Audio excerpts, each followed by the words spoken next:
Giovanni Battimo, que es un filósofo político italiano de del siglo XX, hace pocos años, representante del posmodernismo y un consumado ateo, dijo esta famosa frase que lo tienen ustedes: todos tenemos un cristianismo heredado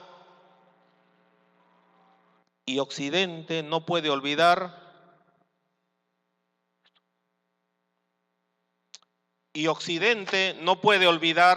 que es cristiano. Este gran filósofo político estaba diciendo: no puede Occidente olvidar que es cristiano. Y acá voy a hacer una pregunta. Voy a pedir ahora que me miren porque ya me dejaron sin control. Y voy a responder a esta pregunta: ¿qué es un cristiano?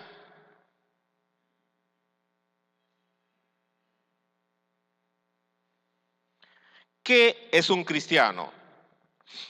Esta es una gran pregunta en un mundo de relativismo que vivimos. Hemos minimizado, hemos mezclado conceptos y acá el apóstol Pablo va a responder con nosotros esta pregunta. No es una pregunta simple, es una pregunta profunda en estos tiempos. ¿Por qué me considero cristiano? ¿Cuáles son las razones que sustenta Pablo por qué soy cristiano? Pablo no apela a la geografía, no dice, bueno, soy cristiano porque nací en esta zona geográfica. No apela a los linajes, no dice, soy de la tribu de Judá o de la tribu de Benjamín, de hijo de David. No. Tampoco apela a los ritos o ceremonias. No dice, me bautizaron en tal lugar, fui miembro de tal sitio, por lo tanto soy cristiano. No. Ni los ideales que uno u otro manifiesta. No dice, soy cristiano porque creo en el amor. Soy cristiano porque creo en los relatos bíblicos. No. Ni tampoco porque hay una asistencia regular a la iglesia. Eso no son características o respuestas a esta pregunta: ¿por qué soy cristiano? Versículo 4. Quisiera que me acompañen. Versículos 1, 2 y 3 son textos del saludo que hace el apóstol Pablo, ¿no? Versículo 1, el apóstol Pablo, ¿no? Apóstol de Jesucristo, no por voluntad propia, sino por voluntad de Dios, dice, y el hermano Timoteo. Pasamos rápidamente este versículo porque me interesan los versículos de abajo, pero acá quiero subrayar algo. En estos tiempos, cuando todos se llaman apóstoles, Pablo no le pone el término apóstol a Timoteo. ¿Por qué? Averíguenlo ustedes, está claro. Los dos están escribiendo.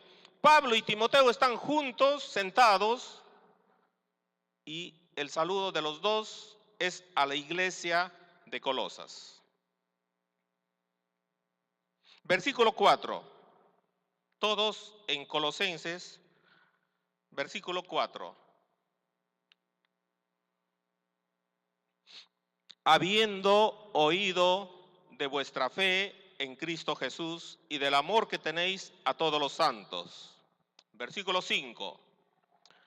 A causa de la esperanza que os está guardada en los cielos, de la cual ya habéis oído por la palabra verdadera del Evangelio. Y versículo 6, que ha llegado hasta vosotros, así como a todo el mundo, y lleva fruto. ¿Qué está haciendo Pablo? Pablo está definiendo lo que es un cristiano. Y Pablo nos va a presentar una triada y va a presentarnos como un test.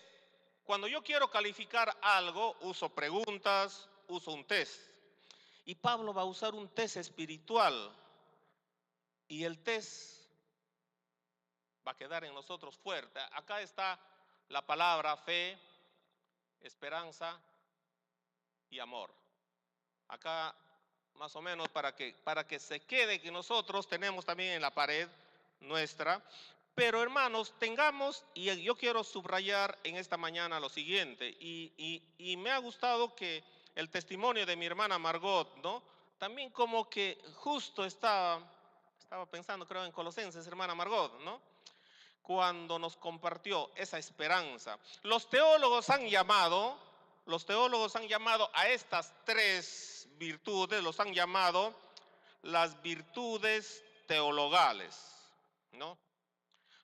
¿Qué son las virtudes teologales? Las tres virtudes teologales.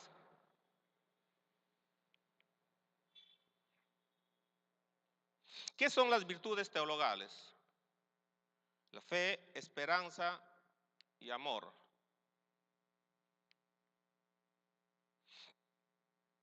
Son facultades que Dios nos da para ordenar nuestras acciones y adecuarlas a la voluntad de Él. Hermanos, estas tres virtudes por las cuales Pablo analiza a los cristianos, lo va a repetir en algunas de sus epístolas. Por ejemplo, Primera de Tesalonicenses 1:3, lo tienen en la pantalla. Va a decir Pablo a los tesalonicenses: acordando sin cesar delante de Dios y Padre nuestro de la obra de vuestra fe, del trabajo de vuestro amor y de vuestra constancia en la esperanza de nuestro Señor Jesucristo. Otro versículo que podemos leer rápidamente es 1 Corintios 13:13. Pablo se está dirigiendo a la iglesia de Corintios y va a decir: ahora permanecen, ¿quiénes permanecen? La fe, la esperanza y el amor. Estos tres, pero el mayor de ellos es el amor. Bueno, lo vuelve a repetir en 1 de Tesalonicenses 5:8, Pedro lo menciona también. Hermanos, cuando nosotros vamos a un médico, creo que todos hemos ido a un médico, ¿no es cierto? Todos hemos ido en un momento a que nos chequee un médico. ¿Y qué hace el médico? ¿Qué hace el médico?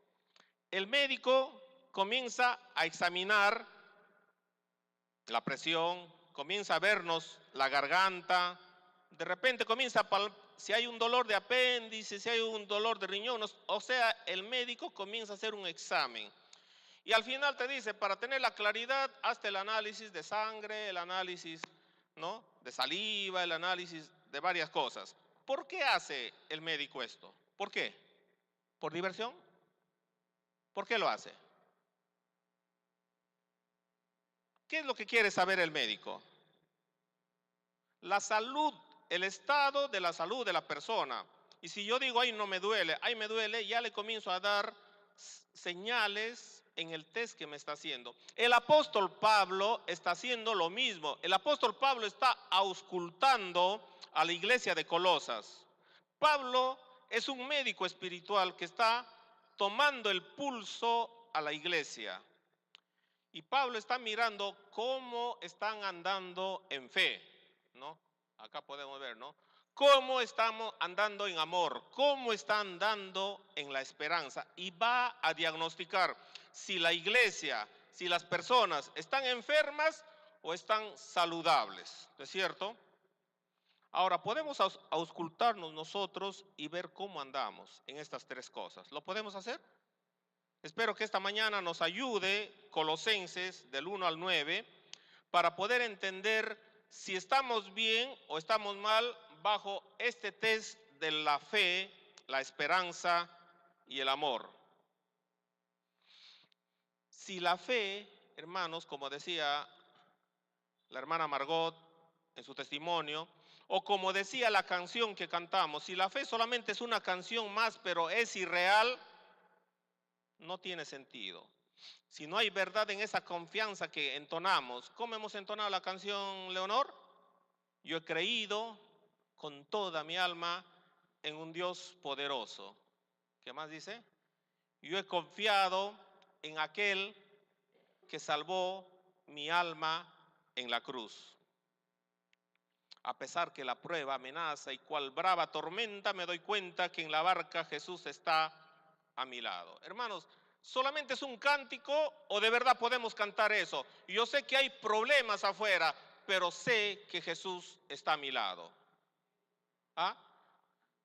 Hermanos, cada vez estamos entrando en una en un mundo que está cada vez más convulsionado. Si no es la política, ya la misma topografía está alterada. ¿O cuántos no han salido un poco alterados el día domingo en la madrugada, ¿no? Y según los informes del Instituto Geofísico del Perú, ha habido varias réplicas durante todos estos días, en el sur, en el norte, ¿no? En el oriente. La orden que da Pablo es importante, ¿no? La orden, y menciona, ¿y cuál menciona primero? ¿Menciona primero la esperanza, menciona primero el amor o la fe? ¿Cuál menciona primero? La fe, hermanos, es el disparo inicial que golpea a la persona y produce amor y le da esperanza. Hay que respetar el orden que pone Pablo. Pablo no pone, porque la fe es el disparador, es el que inicia, es el que pone en actividad al amor y a la esperanza. La fe de los colosenses no era solamente la fe simple en Cristo. Versículo 4. Versículo 4 es bien claro. La fe no se limita a un creer simple, sino se sujeta a una manera de vivir. O sea, ¿qué quiere decir Pablo? Que la fe tiene que impregnarse en la forma de vida. Y ya lo tenemos ahí en el pasaje que leemos en Primera de Tesalonicenses, que está ahí. ¿Qué dice? Acordándonos sin cesar delante de Dios, del Dios y Padre nuestro, de la obra de nuestra fe, del trabajo, de vuestro amor y de vuestra constancia en la esperanza en nuestro Señor Jesucristo.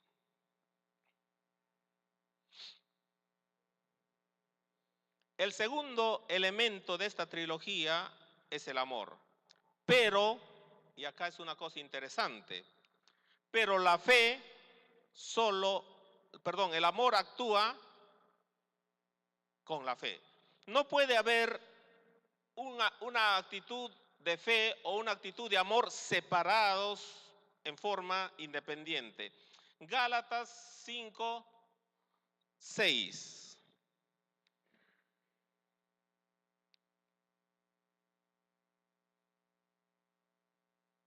Gálatas 5, 6 dice, porque en Cristo ni la circuncisión vale algo, ni la incircuncisión. ¿Qué dice? Sino la fe que obra por el amor. ¿Lo entendió, hermano? Sino la fe que obra por el amor. En el dibujo hay algo figurativo. ¿Qué es la fe? Es la confianza que yo pongo totalmente en Dios, ¿no? Como alguien que con los ojos vendados está dando un paso al vacío. La fe verdadera no es una fe irreal, es una fe que va a tener una implicancia que quiero explicarlo en esta mañana. Hay personas que tienen fe en la fe. No sé si me entienden. Hay personas en este siglo XX, XXI, que dicen, no interesa en lo que creas. Si tú crees en Cristo, a buena hora, pero si alguien cree en Buda, también. Si alguien cree en los amuletos, ¿por qué no dejarle? Si ahora que está temblando ponen su confianza en el Señor de los Milagros, también es una opción. Esto es lo que pasa en estos tiempos. Es que uno cree, la cosa es creer en lo que sea, no importa en quién, la cosa es que tengas fe. Y acá viene una cosa que tenemos que entender, que cuando uno lee la Biblia y ve la historia, se da cuenta, hermanos, que no toda fe sirve, porque hay fe que muchas veces es perniciosa. Quisiera recordarles un poco el Antiguo Testamento, el profeta Elías. El profeta Elías vivió un tiempo bien crítico. El pueblo judío adoraba a Baal y a Astoret. ¿Por qué? Porque habían visto a los cananistas, ¿no? Eran ídolos cananitas y decían, bueno, para que haya una buena cosecha, vamos a adorar a Baal. Y para tener fertilidad, maternidad, para que haya amor, vamos a adorar a Astarte. Había fe. Y en esa fe, los judíos, el pueblo de Dios, terminó practicando la pedofilia, terminó practicando la prostitución, terminó practicando el infanticidio y terminó practicando la homosexualidad. Ustedes lean en la historia, van a ver que en esos templos que tenían en adoración a estos ídolos, había sacerdotisas que tenían que hacer muchas veces la prostitución como parte de la adoración a estos ídolos. Tenían fe. Entonces, no toda fe es buena. Hay fe perniciosa cuando no tiene la fe correcta. Más adelante ustedes van a leer en Primera de Reyes 18, 450 profetas van a intentar poner la fe en Baal y van a clamar por más de 5 o 6 horas que por esa fe caiga fuego en el holocausto que habían armado. ¿Sirvió esa fe? Entonces, cuando ustedes escuchen en este mundo relativista, vale confiar en quien sea, vamos a confiar. Si hay alguien que ha nacido su hijito y para que no lo dejen, y le ponen una fe en una pitita roja, ¿no?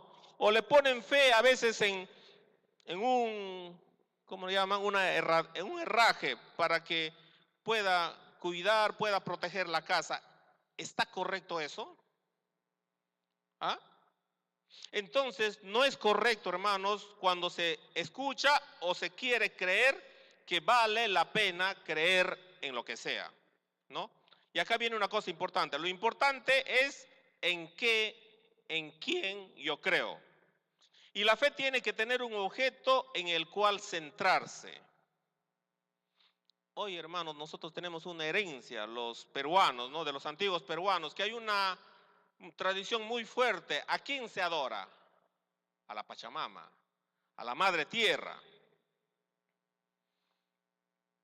Hay mucha fe en los apus, en los cerros, allá en la sierra del Perú.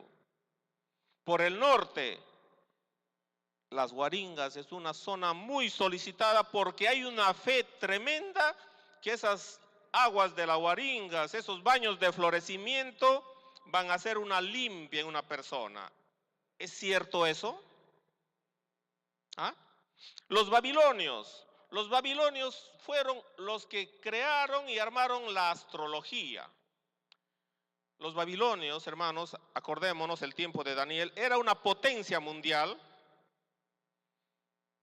y no eran muy confiados, pero no se puede entender si no entendemos que ellos tenían una fe tremenda en la astrología, que el rey Belsasar, ¿se acuerdan ustedes? Hizo un banquete. Ellos sabían que estaban en un conflicto con los medos, sabían que les estaban acorralando, pero él estaba en pleno banquete. ¿Por qué? Porque habían consultado a sus astrólogos y ellos han dicho, bueno, hemos visto los astros y según los astros no nos va a pasar nada. Esa noche, léanlo ustedes en Daniel, esa noche el ejército medo desvió el río Éufrates y por ese canal entraron y los destruyeron. Esa fe en los astros fue intrascendente, fue una fe inútil. Y hermanos, en estos tiempos también hay esa fe, una fe que muchas veces la gente consume en una manera que a veces no nos damos cuenta, los horóscopos. ¿Cuántos tipos de horóscopos hay? ¿Ah? El chino, el azteca, el incaico, el egipcio. Los periódicos están llenos de estos horóscopos y no solo los periódicos, el internet. ¿Cuántos han visto esas piedras con magnetismo? Y esas piedras con una buena vibra que si tú lo compras en tu casa lo va a limpiar. ¿Ah? O acercarse a los videntes. Hermanos, políticos, deportistas, artistas, empresarios, consultan diariamente a estas personas para tomar una decisión. Pero es una fe equivocada. El tema de la fe es importante, hermanos, cuando Pablo va a tocarlo Pablo lo va a tocar en Colosenses. Y Pablo va a trabajar este tema juntamente con el amor y la esperanza. Pero es interesante para entender esto leer Romanos 10:17, porque acá viene cómo debe llegar la correcta fe. Romanos 10:17 dice, así que la fe es por el oír y el oír por la palabra de Dios. La fe que necesitamos es esa fe que surge ¿de dónde? No de un horóscopo, no de las guaringas, surge ¿de dónde? De escuchar la palabra de Dios e internalizarlo en nuestra vida. Hermanos, el Cristo de la Biblia no es el Cristo superstar, el Cristo de los hippies que solo hablaban paz y amor y fumaban hierba. El Cristo de la Biblia tampoco es de ese Cristo que predican los pastores de la teología de la prosperidad. Esos pastores dicen, a la iglesia, hermano, debes venir con dos cosas. Debes venir con tu Biblia y con tu chequera. La Biblia para escuchar y la chequera para adorar. ¿Han traído su chequera o no, hermanos? Hermanos, ese es el mundo en que estamos viviendo. Es terrible. El Cristo de la Biblia no es el Cristo redentor o el Cristo del Corvado, ¿no? Cuya imponente figura está con más de 30 metros de alto en Río de Janeiro. Hermanos, el Cristo de la Biblia tampoco es ese Cristo moreno o el Cristo de los temblores, que nosotros lo conocemos como el Señor de los Milagros, que lo pintó un esclavo angoleño allá por el siglo XVII. Pero en estos tiempos hay una fe tremenda que es una de las procesiones más grandes de todo el mundo. Hermanos, al Cristo de los evangelios se le encuentra por fe. Y así que la fe es por el oír y el oír por la palabra de Dios. Nadie puede desarrollar la fe si no escucha la palabra de Dios. No podemos entender ni tener fe si no nos acercamos a esta palabra. Ahora voy a...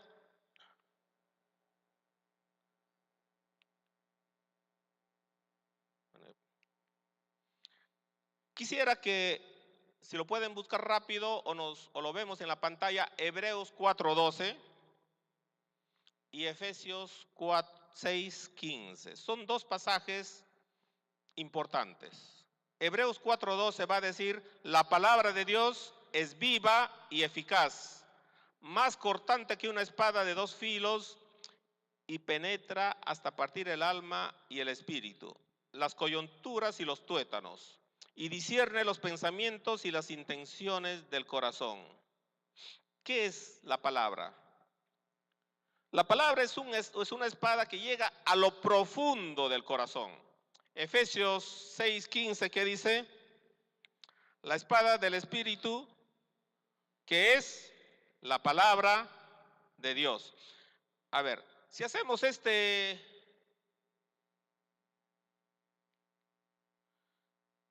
vamos a unir estos dos textos. Vamos a unir Hebreos 4:12 y Efesios 6:15. Y al unir estos dos textos yo voy a tener este concepto, que el Espíritu Santo actúa en nuestra vida a través de la palabra de Dios. Hermanos, hay gran cantidad de movimientos cristianos que quieren actuar que quieren que el Espíritu actúe con la Biblia cerrada, que quieren andar con fuerza en el Espíritu, pero no leen ni estudian la Biblia. ¿Es posible eso? No. No puede actuar si no está en conocimiento de la palabra de Dios. ¿Por qué? Lo tenemos ahí en los pasajes. Porque la espada del Espíritu es la palabra de Dios. Efesios 4, 6, 15. Entonces, ¿quién tiene que actuar en nosotros para tener fe? Ahí está el pasaje. No se puede tener una fe que desconozca lo que Dios ha dicho. Ahora, la fe nos fue dada para relacionarnos con Dios. Primera de Corintios 2:5, Pablo va a decir, porque vuestra fe no está fundada en la sabiduría de los hombres, sino en el poder de Dios. Repito, Pablo está diciendo que la fe no está fundada en los cuánto sé, no está fundado qué es lo que tengo, no está fundado si me agencio de alguna u otra cosa, no, sino está fundada en qué, en el poder de Dios. Hermanos, el conocimiento de Cristo tiene que ser experimental en nuestra vida. Yo tengo que ir al Evangelio y conocer en el Evangelio a Cristo y experimentar en mi vida a Cristo a través de ese conocimiento. ¿Qué le dijo el padre atribulado al hijo endemoniado? ¿Se acuerdan ustedes? ¿Qué le dijo Jesús? Tenía un hijo endemoniado y un padre se acerca y Jesús le va a decir en Marcos 9:23, si puedes creer, al que cree, todo le es posible. ¿Quién está hablando? Cristo. ¿Qué le dijo Cristo a Jairo, que tenía una hija muy grave? ¿Qué le dijo en Lucas 8:50? No temas, cree solamente. La fe tiene que ser viva y verdadera. Y esa fe se transforma en obras. Esa fe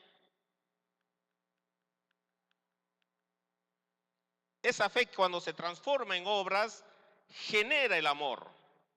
Y acá viene la segunda. No puede haber amor sin la fe.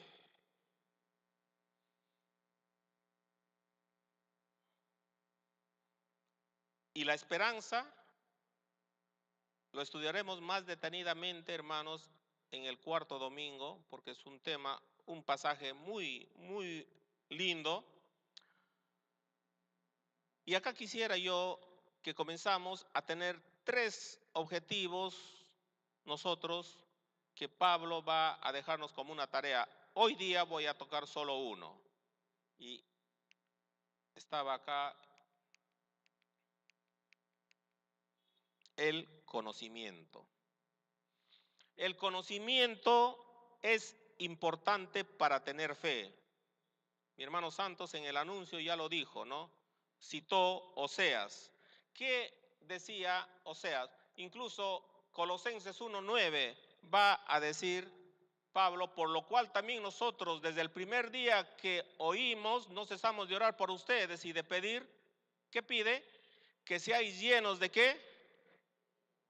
Hermanos, Pablo está tomándole el termómetro a la iglesia de Colosas y va a decir, en fe hemos escuchado bien, en amor aprobados, en la esperanza y seguimos rogando para que sean llenos de ¿qué? Del conocimiento de su voluntad en toda sabiduría e inteligencia espiritual. Hermanos, si no hay conocimiento, estamos perdidos. Isaías y Oseas van a decir en forma clara cuando falta el conocimiento. ¿Qué dijo Isaías? Por tanto, mi pueblo fue llevado cautivo. ¿Por qué? ¿Porque no tuvo ejército? Porque no tuvo conocimiento. Oseas, ¿qué va a decir? Mi pueblo fue destruido porque le faltó conocimiento. El conocimiento en todo sentido es importante para la salud política, social y para la salud espiritual.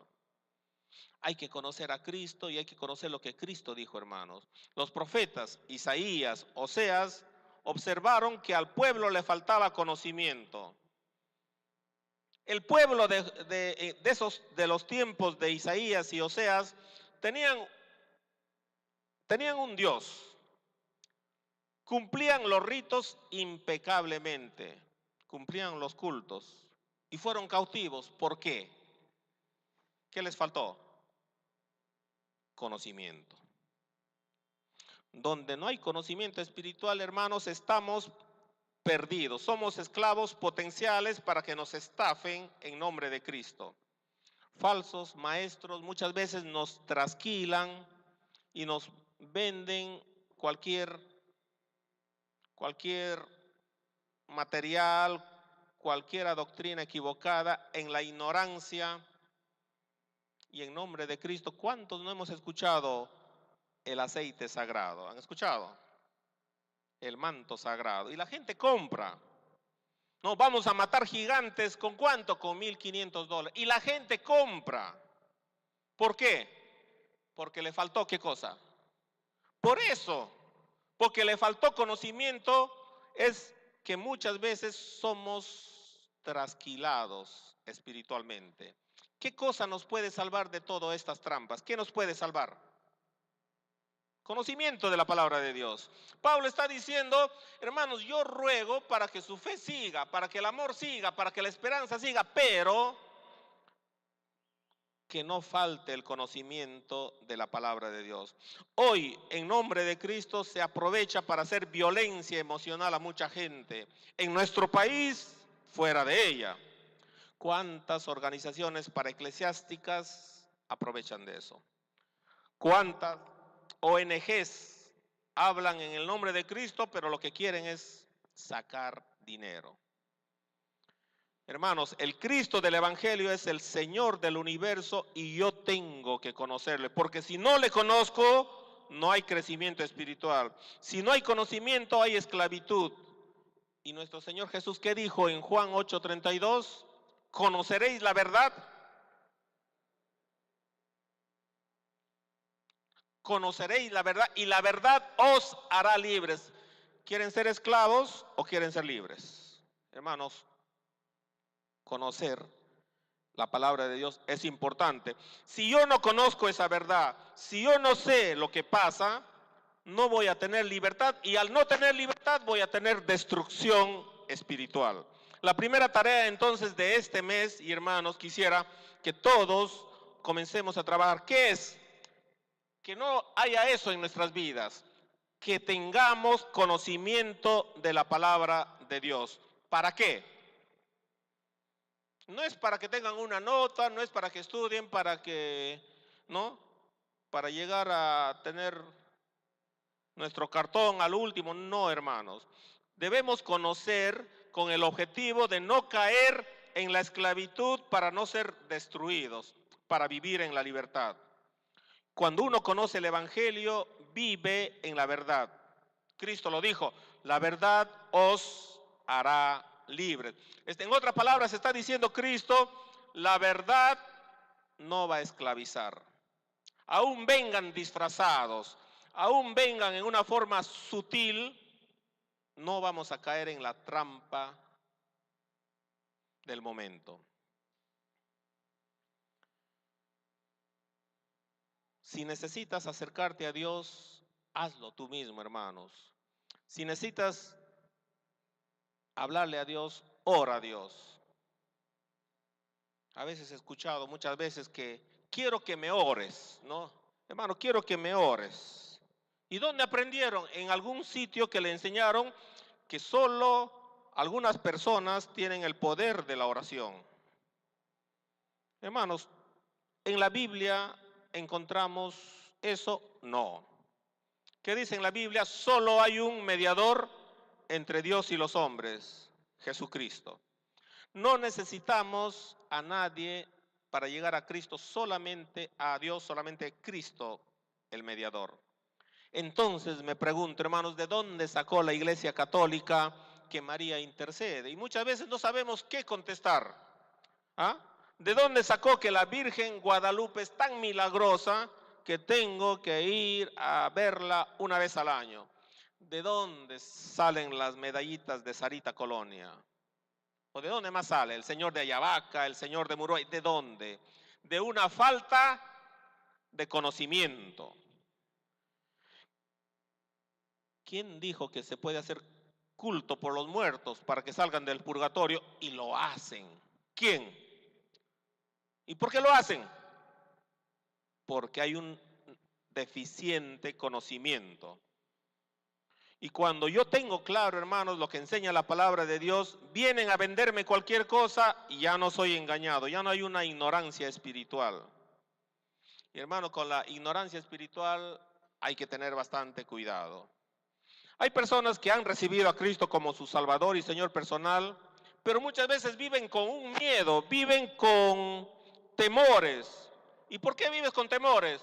No, porque escuché que y leí en la Biblia que Dios dice, castiga hasta la cuarta generación cualquier maldición. ¿Han leído ese texto o no? ¿Saben si su abuelo, bisabuelo, qué tal si les está llegando pecados de ellos?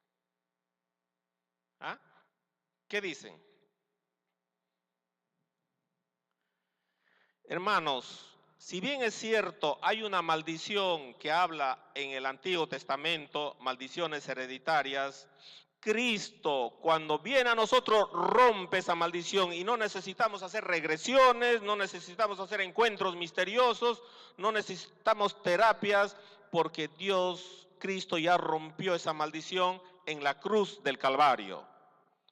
Por eso que muchas veces nosotros a veces no conocemos y caemos en esto. Cuando el Señor Jesús se encuentra con la samaritana y la samaritana dice, tenía y no tenía 6 maridos, ¿no? El Señor Jesús no le dice, un momentito, ¿no? Su nombre no aparece. Vamos a averiguar si tu abuelo y tu bisabuelo fue satanista, fue pedrasta. No, el Evangelio viene, trasciende y rompe toda maldición.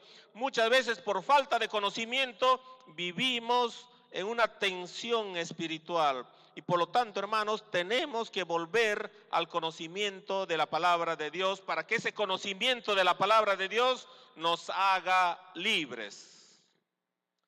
¿Cuál es el objetivo del conocimiento? Conocer, hacernos libres. Ahora quiero ir terminando ya, hermanos, pero es importante para aclarar que Pablo en una parte va a decir el conocimiento envanece, y acá está la puerta de salida para no conocer, ¿no? ¿Qué tal si yo me envanezco, no? El conocimiento envanece. Hermanos, el conocimiento envanece cuando su objetivo no está amarrado al amor, a la esperanza. Cuando solamente quiero meter más conocimiento a mi cabeza, pero el conocimiento fue dado para otra cosa. El conocimiento fue dado para que mi fe aumente, para que el amor crezca, para que se fortifique mi esperanza. Y yo tengo y conozco la voluntad de Dios clara en mi vida. Cuando estábamos estudiando el curso de Hogar Cristiano, y una pregunta es, ¿cómo saber la voluntad de Dios? Y una de las cosas es saber la voluntad de Dios cuando yo sé lo que Dios nos dice a través de su palabra. Tenemos que conocer sobre la fe, y eso únicamente lo vamos a lograr abriendo la Biblia. Así que, hermanos, todos a estudiar la Biblia, porque eso Pablo va a decir a los colosenses, eso va a profundizar el amor, la fe y la esperanza. Todos, hermanos, empecemos, si hay un plan de lectura, o si no, yo les sugiero agarren un evangelio, Marcos o Lucas, un capítulo por día, mediten, y si no encuentran, y si hay alguna duda en ese pasaje, está el pastor Máximo, está el pastor José, están los hermanos maduros los hermanos del consistorio para aclararles, pero mediten y tengan conocimiento. Inclinen su rostro, ahí donde están sentados.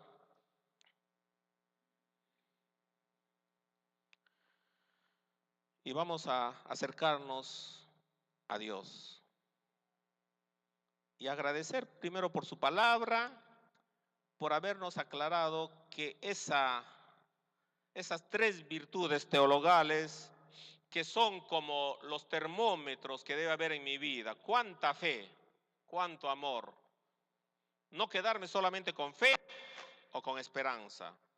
Hermanos, amor, fe y esperanza es el test que Pablo nos presenta en Colosenses y que en esta mañana cada uno aplíquelo. ¿Y cómo va a tener fe? Conociendo al Dios de los evangelios. Oremos. Señor, te damos gloria y honor por la gracia y el amor que tuviste por nosotros. Al acercarte a nosotros y hacernos hijos tuyos, por permitirnos venir a tu casa y hacernos entender tu palabra, para que te conozcamos más y te sirvamos mejor. Gracias por acompañarnos a entrar en este nuevo mes de junio. Y te rogamos, Padre, que nos ayudes a cumplir con esta meta de conocerte cada vez más, día a día. Acerquémonos a tu palabra buscando conocerte a ti, buscándote a ti como Señor y Salvador. Y te rogamos que el Espíritu Santo trabaje en nuestras vidas, que tome esa palabra que vamos a leer y empiece a trabajar en nosotros. Que podamos ser llenos del Espíritu Santo para poder ser totalmente libres. Para que nadie nos ate, para que nadie nos esclavice, para que nadie se aproveche de nuestra ignorancia espiritual. Y podamos afirmar nuestra fe en ti. Señor, bendícenos en esta tarea diaria que tenemos en nuestra vida, nuestro hogar y nuestra iglesia. En el tiempo que tú nos des y con las fuerzas que tú nos des y en las posibilidades que tú nos des. Permítenos servirte con integridad. Te pedimos que nos bendigas y bendigas a todos los hermanos, incluso a los que no han podido llegar a esta reunión y estar ante tu presencia.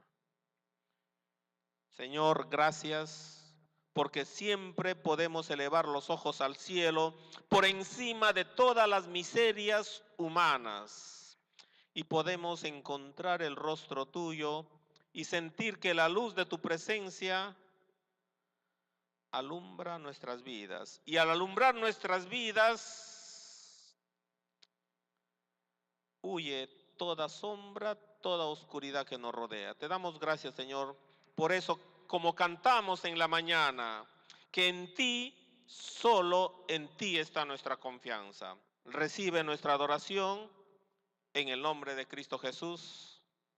Amén.